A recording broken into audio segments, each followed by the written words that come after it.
यहाँ के लोकल प्रत्याशी आप किस तरह से मैनेज करेंगे भाजपा समाजवादी पार्टी को जीत दर्ज कराने के लिए क्या प्लान? देखिए, लोकतंत्र है और सभी पार्टियों का अधिकार है अपने अपनी दम दिखाने का और साथ में अपने अपने प्रत्याशी को उतारने का।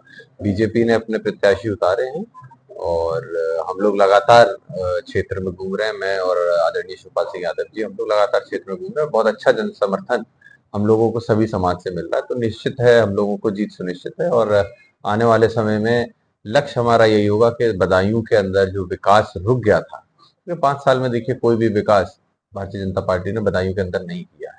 अगर आप उनसे जाके बात करेंगे, बदायूं के बारे में उनके भाषण सुनेंगे, तो वो बदायूं के विकास की जगह प्रधानमंत्री मोदी जी और मुख्यमंत्री योगी आदित्यनाथ जी की बात करते हैं, उनके हवाले की, उनकी श्रेय देते हैं।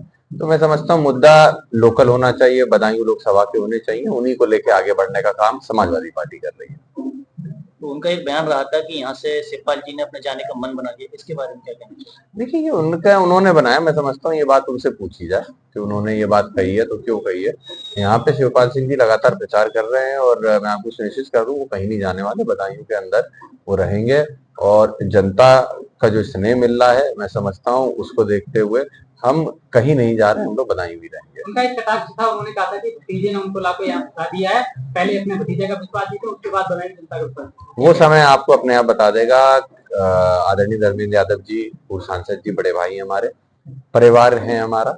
भारतीय जनता पार्टी समय समय में प्रयास तो यही करती है कि जो राजनीतिक मुद्दे हैं उनसे इधर हट के निजी मुद्दों के ऊपर राजनीति को लाना, और ये बहुत पुरानी उनकी तरीका रहा है, हथकंडा रहा है चुनाव लड़ने का। इससे हम लोग पूरी तरीके से वाकिफ हैं।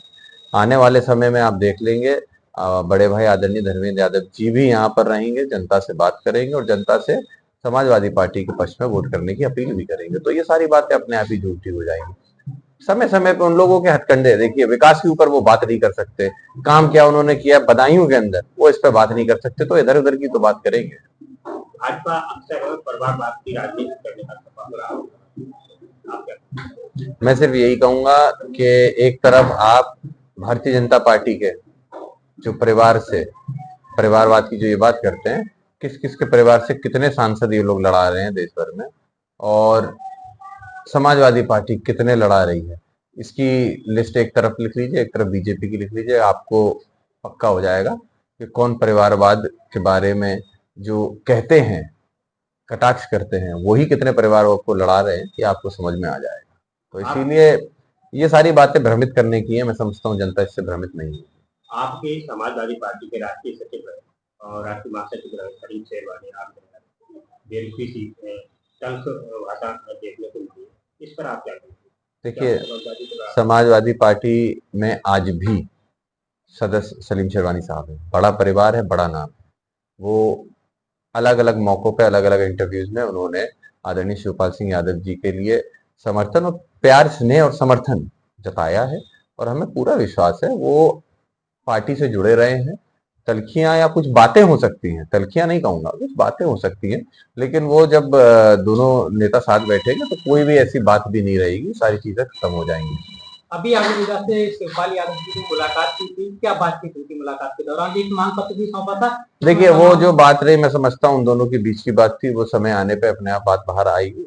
लेकिन उन्होंने पत्र दिया था, कुछ उनकी मांगे थी सलीम साहब की, समाज को लेकर जायज मांगे थी, तो उन्होंने अपनी मांगों को रखा है और माननीय शिवपाल सिंह यादव जी ने अपना समर्थन दिया और ये भी कहा है कि राष्ट्रीय अध्यक्ष, राष्ट्रीय नेतृत्व से वो इन मांगों को लेकर बात भी करेंगे और जो भी बातें हैं उनको पार्टी के सामने रखा जाएगा। बीजेपी प्रत्याशी का कहना है कि समाजवादी पार्टी गुंडों की पार्टी रही है और जनता यहाँ की वो शासनकाल याद करके थर्रा रही है, तो क्या कहेंगे आप इस पर? और उन्होंने कहा है कि जनता जो है वो शासनकाल याद करके अब जान चुकी है और सफाया करने जा रही है, समाजवादी पार्टी जो है समाजवादी पार्टी बनने वाली है। देखिए, जिस शासनकाल की बात कर रहे हैं उसी शासनकाल में सबसे ज्यादा काम और सबसे ज्यादा विकास इस बदायूं को मिला था।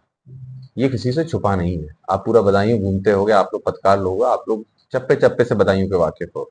कोई एक शिलान्यास बड़ा, देखिए छोटी सड़कें, खड़ंजे, ये सब तो होते रहेंगे, लेकिन अगर आप एक सांसद हो, एक प्रतिनिधि हो और आप इतनी बड़ी संसद में जहां पे चुनिंदा लोग चुन के पहुंचते हैं, वहां रह के अगर आप कोई बहुत एग्जाम्पलरी काम बदायूं के लिए नहीं कर पा रहे हो, तो मैं समझता हूँ आपकी सदस्यता या आपको जिस पद पे जनता ने बैठा है, आप उसके संग बेरुखी कर रहे हैं, उसके संग जायज आप इंसाफ नहीं कर रहे हैं।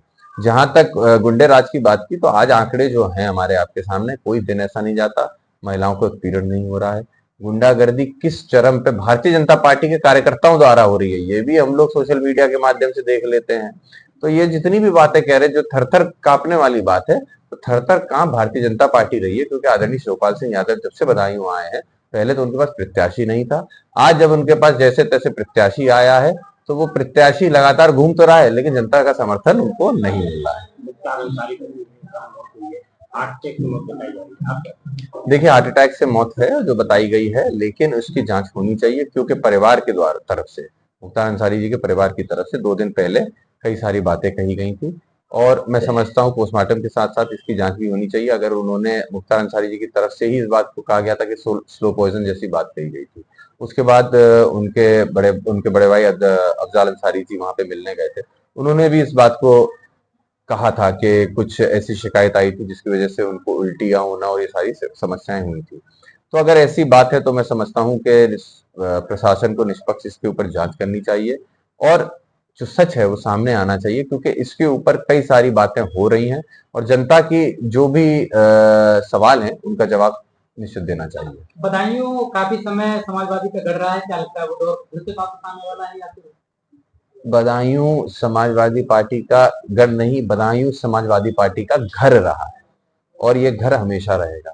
आज हम आप जहां बैठे हैं, इस बदायूं को हमेशा, चाहे आदरणीय धर्मेंद्र यादव जी हो, चाहे स्वर्गीय नेताजी हो, सभी लोगों ने, प्रोफेसर रामगोपाल यादव जी भी यहाँ से रहे, सभी लोगों ने विकासों का काम किया, विकास दिया है।